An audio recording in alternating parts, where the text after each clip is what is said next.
The Heartfulness movement is committed to advancing the cause of peace. Every year, on September 21st, the International Day of Peace, Heartfulness brings people together to exchange ideas, share experiences, and meditate for peace. We continually receive messages of support from people around the world. Because of COVID, we cannot touch each other, and touching is an extremely important sense that is missing. But we can still do the same thing at the same time and being fully connected to a point of our virtual skin can touch one another. This year, we have two very special guests in a valuable interaction on the subject of peace. Jeremy Gilley is an actor, filmmaker, and the founder of Peace One Day.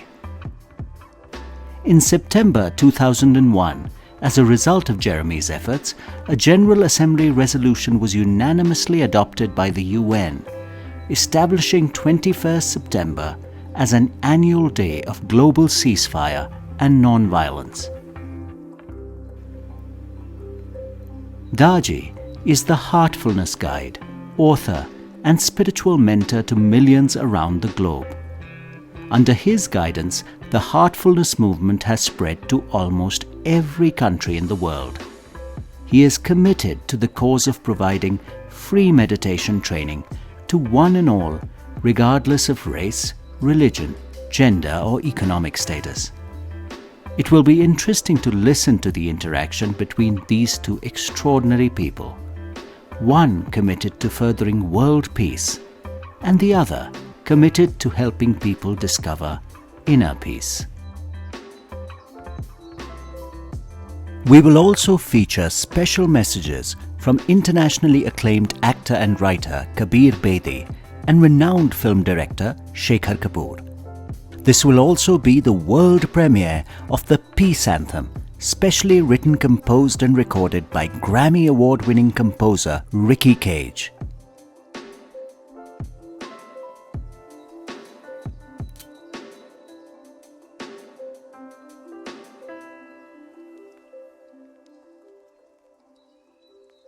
Thank you for what you do, and thank you for inviting me to be a part of what you do, and I feel very honoured and very humbled, so thank you. Thank you. Good to see you, Jeremy. I have heard a lot about you. I read a bit about you now. I was very impressed with your biography and the work that you do. It is very impressive, and the places you have traveled and establishing peace with various governments, it is marvelous. Thank you. It's been an incredible honor to have had the journey. That's just been amazing. To go on. It's 133 countries. It's 22 years on the road. The world has a day of peace, which is fixed in the calendar, the 21st of September, a day of ceasefire and non-violence, which is a little idea I had many years ago in a field in 1998. Okay. Grateful to the British government for taking that idea and putting it forward to the United Nations General Assembly, and obviously the world now has that day. And then, of course, as you know, that took us into Afghanistan to prove that a day of ceasefire could work, and we managed to get agreements with all sides of the conflict, including the Taliban. 70% reduction of violent incidents on the day of peace, and 1.4 million children receiving a polio vaccination as a consequence of the ceasefire and the Taliban agreeing not to kill or kidnap. And then, of course, beyond that, the last 10 years, we're about 1.4 billion people now aware of the day, 3 billion by 2025. We study data, and it's a game of informing a lot of people around the world. But of course, let's not forget that it's people like you and your community, and indeed those of many others that have made this day a success. So, I think it's been a great team effort from everyone and all individuals that the day is where it is. May I ask you one question that's on what prompted you for this Peace One Day? I guess basically, I was confused and frightened and concerned about the way in which everyone's behaving, kind of growing up and the situations as children, and what we see happening in the school and in the community, and then of course you look at the wider world and you turn the TV on, and it's alarming, to say the least. And so I left school very young, dyslexic. I was bottom of the class. I didn't know really what was going on in the classroom at all. In fact, I was totally ridiculed in that environment, and frightened and didn't like it. And so I got out as fast as I could at about the age of kind of 11, 12. And I managed to get out because I became an actor, and I found myself in a West End musical. And that was it. I was out of that system, and the moment that I was a real relief for me. But then the arts and creativity was something that I then continued to be a part of, and I started making my own films about issues that I was concerned about, whether it was homelessness, whether it was addiction, whether it was suicide, whether it was, I don't know, the way in which people are behaving, right? I mean, and that was really interesting to suddenly start using the camera, to kind of be able to examine my own thoughts and tell stories with it. They used to say the pen is mightier than the sword, right? Well, for me, the camera is as mighty as the sword. Well said. Yeah. Very well said. So filmmaking became my thing, and then I wanted to use the film camera very consciously and constructively, because it is a weapon that can cause distress and fear, and that's what I was doing. And then so I decided I wanted to make a film about peace, and really examine: is humankind fundamentally evil? Is the destruction of the world inevitable? Should I have children? Is that a responsible thing to do? And so I thought, I'll make a film about peace, and I'll go around the world and I'll speak to wise and young and old and diverse people, young people, whatever, and I'll say, how are you making sense of our behavior? How are you making sense of our behavior? And so enlighten me, please. Help me, please. And I was going to make a documentary. And then I realized that in itself wasn't enough. That a film that was just a series of sound bites in relation to how people are making sense of the behavior of human beings was interesting, but there was no structure, there was no mountain, there was no journey, there was no view, there was no final destination. And so that's when I thought, okay, well, where is the world's starting point for peace? When do we come together as one in a moment of global unity, of true intercultural cooperation, which the academics were saying was key to humanity's survival? And I thought, there isn't that day. I don't know of that day when we come together as a family, a global family, and we stand together and say we are one and we can take on the great challenges that humanity faces. And so I thought, okay, well, I'm going to go on a journey. I'm bound to fail, but I'll do everything that I can to see if we can create a day of peace with a fixed calendar date, a day of ceasefire and non-violence. And that, as soon as I had that thought, that was it. We were off. Great. Okay, I picked up a lot of pearls, ideas from what you have just said, how all families can come together in a community. Problem today, I think, even families, within the families, there is no peace. As an individual also, there are people who are restless, running around like plucked chicken, and they don't know where they're heading to. To me, peace in the family will depend upon individual peace, and peace in the community will depend upon the families, and so on and so forth at a global level. See, so unless and until individually you are at peace, you cannot attain global peace. So how are we going to attain this individual peace? That has been a challenge. See. Well, your life has been devoted to that, hasn't it? And so we need to be listening to people like you a lot more. Well, it still doesn't work. You see, Moses the Great walked on this planet many millennia back. Jesus walked on this planet. Krishna walked. Muhammad walked. All these great personalities walked on this, and all in the name of peace, in the name of love. Yet we human beings are so capable of spoiling what is natural to us. Often people ask me this question, what is peace? Daaji, tell me, what is peace to you? I say, peace means nothing to me because peace is our nature. It is our fundamental nature. Anything that can disturb, I have to get used to this disturbance, and to what extent I can get used to determines my inner state of peace. Suppose you call me names and I'm in a state of peace. Okay, it's up to me to get disturbed and react to you. Jeremy, how could you say such a thing to me? And then I develop enmity just because you named me something which I am not. So this ability to understand from which angle you are coming. For example, someone tells you, Jeremy, I love you so much. And it is heard by somebody who also loves the other person, and you see how the jealousy starts. A simple statement, I love you. A person who hears it and to whom it is addressed, they feel very good about it. But a person who is seeking that love will feel, oh, it's not my love anymore. So jealousy creeps in.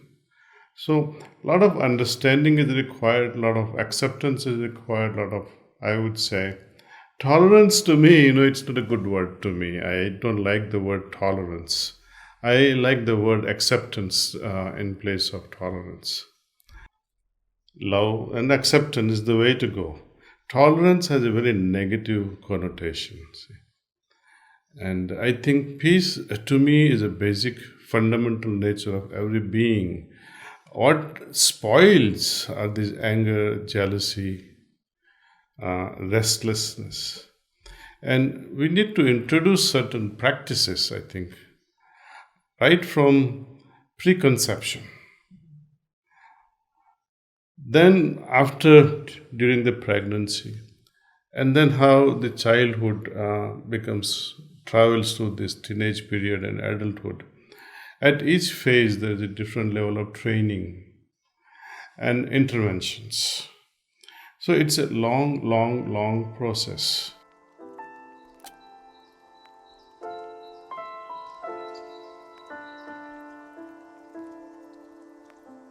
Making peace with the environment is an essential part of the International Day of Peace. We face so many environmental challenges today that threaten our very existence on this planet. Actually, when COVID happened, I thought what's happened is that there is a mirror being placed in front of our civilization, asking us to reflect upon ourselves, and we should look upon what we are doing, what we've been doing. Not that I'm directly blaming what we've been doing for COVID, yet everything that happens on this planet is interconnected. A virus is also a form of life. The idea that a virus is completely separate from us and an invader, we forget that the virus itself is part of nature, and it is nature that is doing all of this to us. After all, our bodies are anyway 90% microbiome, virus, bacteria, bacterium, all of that. And so we are essentially a microbiome, an essential part of all of nature. So we have to understand something, that nature does not love us more than a frog. Nature does not love us more than a snake. Equally, nature does not love us more than a cockroach. And then, because the cockroach too is part of nature, still, if cockroaches could speak, they would say Mother Nature. And nature loves a virus as much as it loves us. So once we get that idea, so everything that is happening is an explosion, a form, a creation of nature. So this virus, we say it's bats, we say it's come from bats, but bats came from somewhere. The virus is a creation and a happening and part of the flow of nature, and we have to understand that everything that is happening in nature is a flow of nature, and we, in our civilization as human beings, have caused ebbs and flows of nature. That's what we've done. And so when I talk about mirroring ourselves, we have to ask ourselves, yes, we are responding to the greatest threat that what we are saying civilization is facing. We could equally ask ourselves whether we, as a civilization, are doomed like dinosaurs, that they became too large for the planet. Have we become too consumptive for the planet? Peace between nations, peace within, and peace with the environment. The challenges on all fronts are so great that sometimes one may question the efficacy of dedicating just one day in a year to peace. Are 24 hours enough to have an impact? We put this question to Jeremy. When my family comes together on an annual basis, it's an incredible thing. We call it the Gillympics. My name is Gilley, right? And so we call it the Gillympics. And every year, without fail, about 50 of us turn up, and we play all of these games together, and it's crazy, and it's like an Olympics, right? And it's fun, and we dress up in crazy costumes. But it's incredibly important, and it's so wonderful, right? The family all see each other, the kids all see each other, the traditions are passed on, the stories are passed on, and we're united in that moment. And there's strength in the fact that we've got a wonderful WhatsApp group, and we feel a sense of belonging, yeah? And that's a lovely thing. And so I think wouldn't that be incredible if the world had that kind of experience? But actually it is, and even if it were only for a day, how beautiful. We know that on the 21st of September, more people think about peace than any other day of the year. We know that on the 21st of September, it's the day where there's the greatest reduction of violence on any given day, because people change their behavior. On Mother's Day, we give our mums flowers. We're super nice. We don't know that we've changed our behavior, but we've changed our behavior. On a day of peace, when we talk about peace and we celebrate peace and we ride for peace and we sing for peace, we're changing our behavior. So we're seeing a decrease of violence. Well, at the level of the decrease of violence that you're going to see in a couple of weeks' time, around 20 million people, if not more, 20 million people not involved in violence when they might have been, that's an incredible number. And that, of course, can only grow. But I see it also as just one of many mountains that we must climb on our journey to the manifestation of a more peaceful and sustainable world.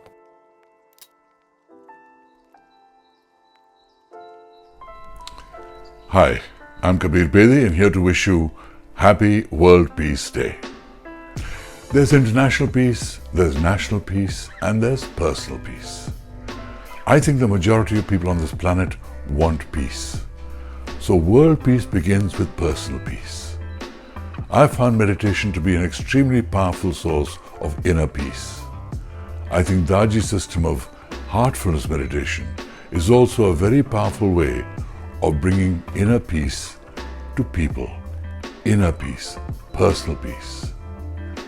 So let's pray for peace, let's meditate for peace, and through our collective desire for peace, let's promote the idea of world peace. Happy World Peace Day. Eventually, it is the youth that will decide whether the seeds of peace, planted on days like today, continue to grow. They inherit a challenging and volatile world, and their choices will be crucial to the future of the planet. We asked Jeremy and Daaji if they have a message for these young people. On the 21st of December, we will create a show for young people, for them to share their hopes, their fears and their dreams. Young musicians under the age of 30, actors, panelists and space transformers. The show is called Space Transformers.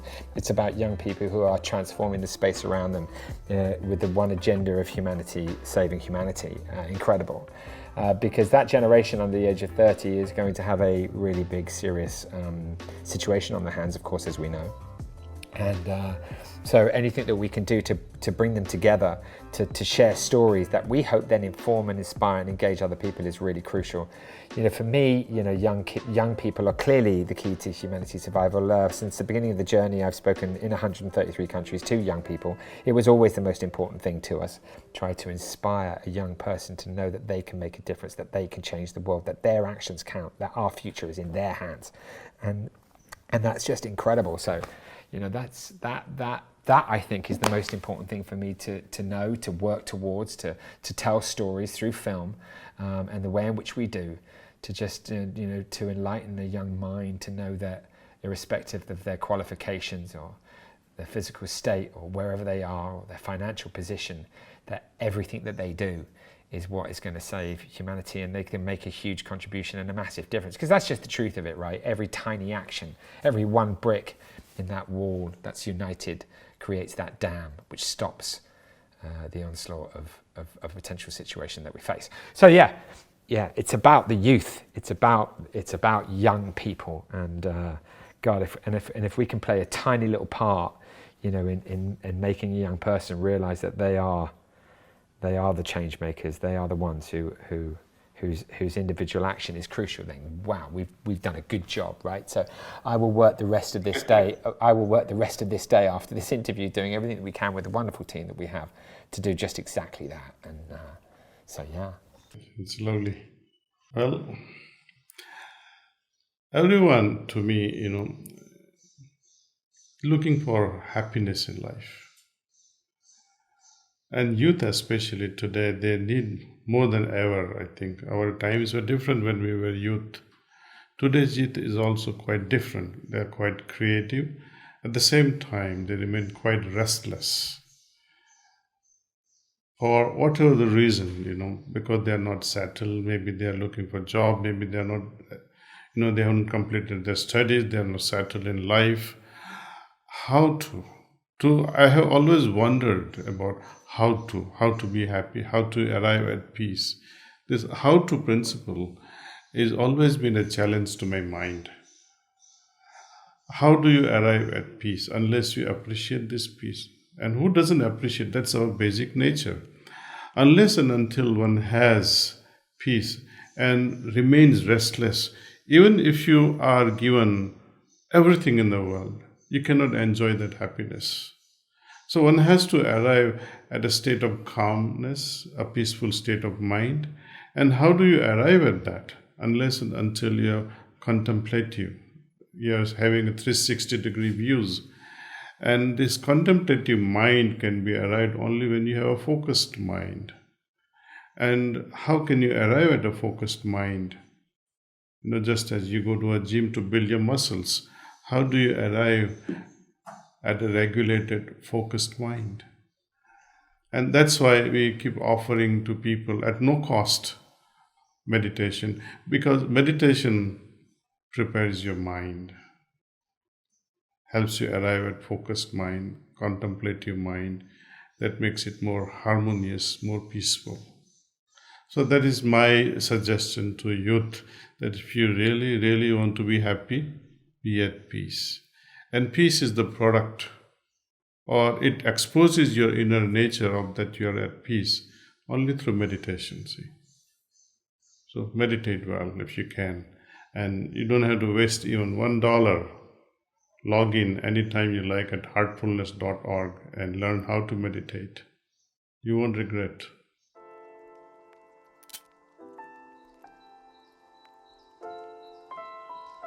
Namaste everyone, I'm music composer Ricky Cage, and I'm thrilled to present to you the Heartfulness Peace Anthem. Now this song was created by my good friend Lonnie Park and me, and sung by Lonnie Park and Siddhartha Bellamanu. Along with being a musician, I've always been an environmentalist, and I believe that in order to purify the environment, in order to bring about peace, we have to first purify the mind. So Heartfulness is doing this and so much more, positively changing the lives of millions of people around the world, inspiring love, compassion, universal brotherhood, and peace. And I'm proud to encapsulate this through a song. So here is our song, Heartfulness.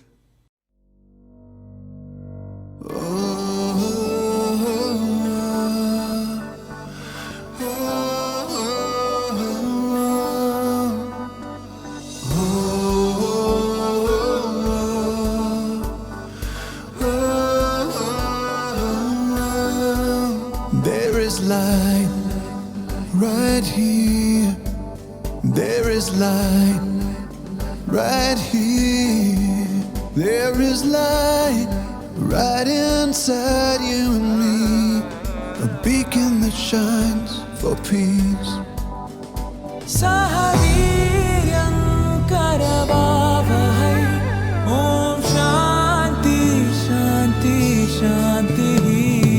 All around the world, all around the world, we're not strangers, we are neighbors, kindred souls, and our hearts are full of peace. There is love right here. There is love right here. There is love right in the palm of our hands to give and give again. Sahaviryam karavavahai. Om Shanti Shanti Shanti. All around the world, all around the world, we're not strangers, we are neighbors, kindred souls, and our hearts are full of love. There is light. There is light. Oh, heartfulness.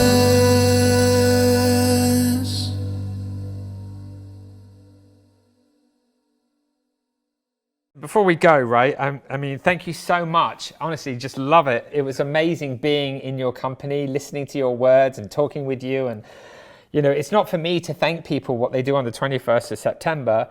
Of course it's not. It's the World's Day. But it is amazing what you do and all of your community do on the 21st of September. And I just, you know, really, really grateful to have been in your presence and to have been able to share a conversation with you is a real honor. So thank you. Thank you, Jeremy. And I'm happy. It'll be a wonderful thing that, you know, this little movement, as you say, one break at a time. And I think little efforts here and there, I think will awaken people and say, okay, we can come together. It's nice. Very nice. Thank you. Thank you. Lovely, lovely. And our hearts are full of love. There is light. There is light. Oh, heartfulness.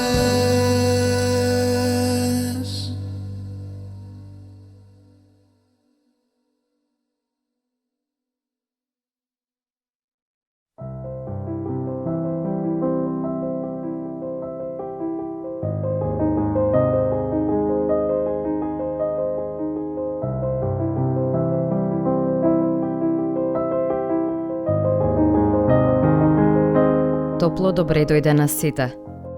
Ви благодарам што со своето срце и визија допринесувате за мир низ целиот свет. Седнете удобно, за да ја почувствуваме заедно едноставната техника за релаксација Heartfulness. Откако ќе се опуштите, ќе ве водиме кон Heartfulness медитацијата. Заедно ќе медитираме во тишина, за да го почувствуваме мирот кој се појавува кога ќе го насочиме вниманието навнатре и ќе се нурнеме длабоко во нашите срца. Медитацијата ќе заврши кога ќе слушнете "Тоа е се". Откако ќе заврши, ве молиме останете да седите во тишина уште некое време, како би се усогласиле со тоа што го чувствувате. Тоа ќе ви помогне да го впиете тоа што го почувствувавте и да ја проширите атмосферата на мир, која ја создадовме кога медитиравме заедно. Седнете удобно и полека Нежно затворете ги очите. Започнете со прстите на нозете. Придвижете ги и почувствувајте како се опуштаат. Почувствувајте како смирувачката и лековита енергија од земјата се движи нагоре до вашите прсти на нозете, стапалата и глуждовите. Потоа се движи до колената, опуштајќи го долниот дел на нозете. Почувствувајте како оваа енергија од земјата се движи нагоре, долж нозете, до бутовите и ги опушта. Сега, длабоко опуштете ги колковите, долниот дел од телото и струкот.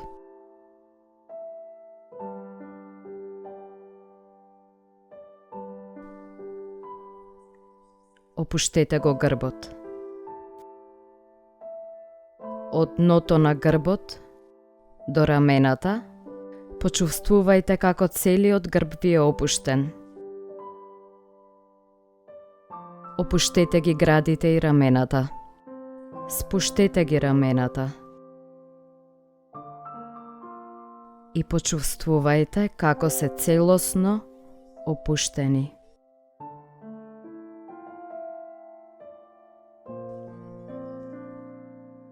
Опуштете ги над лактиците, под лактиците, зглобовите и рацете, се до врвовите на прстите.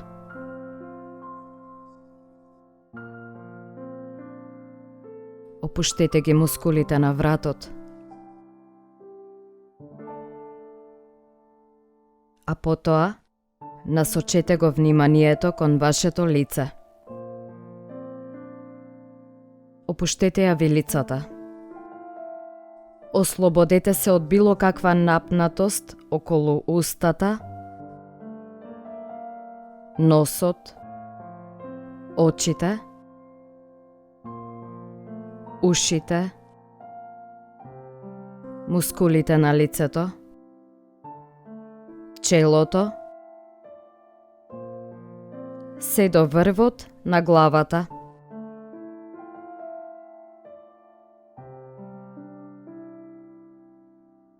Сега целото тело ви е целосно опуштено. Проверете го уште еднаш, целиот систем, од врвот на главата до прстите на нозете. И доколку има некој дел од вашето тело што е се уште напнат или чувствувате болка, посветете му внимание и дозволете лековитата енергија на земјата да продре до тие делови. Кога ќе бидете подготвени, насочете го вниманието кон срцето. Останете кратко во него и почувствувајте како сте нурнати во светлината во вашето срце. Сега ќе медитираме заедно. Предпоставете дека вашиот извор на светлина, кој што е веќе присутен во вашето срце, ве привлекува навнатре. Нежно опуштете се во тоа чувство. Ако почувствувате дека вашето внимание е одвлечено кон други мисли, немојте да им се спротиставувате, ниту да ги задржувате. Едноставно, оставете ги така. И само подсетете се дека медитирате на изворот на светлина во вашето срце.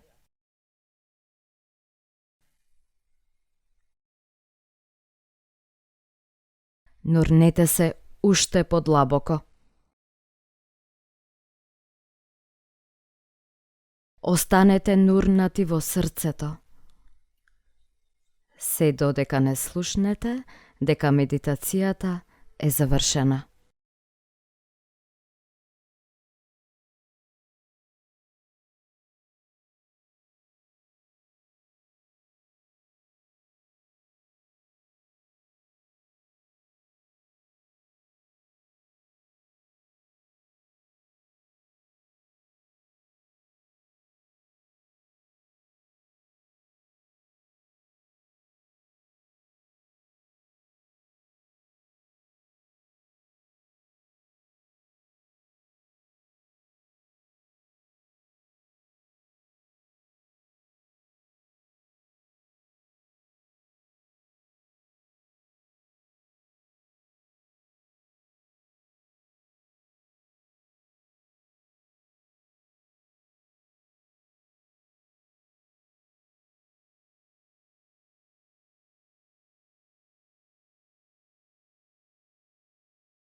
Тоа е се.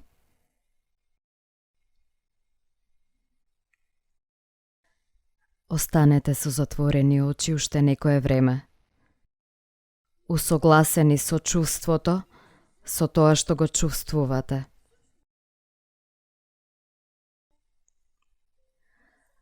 Впијте го целиот мир што го почувствувавте.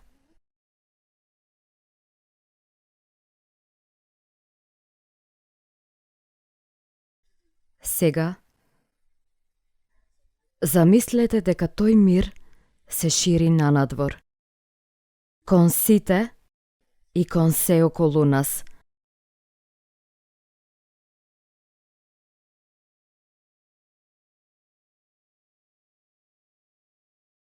И го опфаќа целиот свет.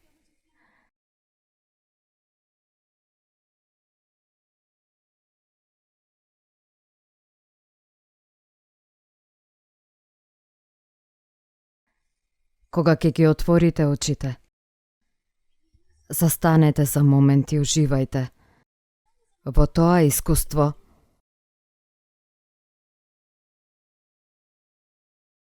Ви благодариме што го ширите мирот низ целиот свет.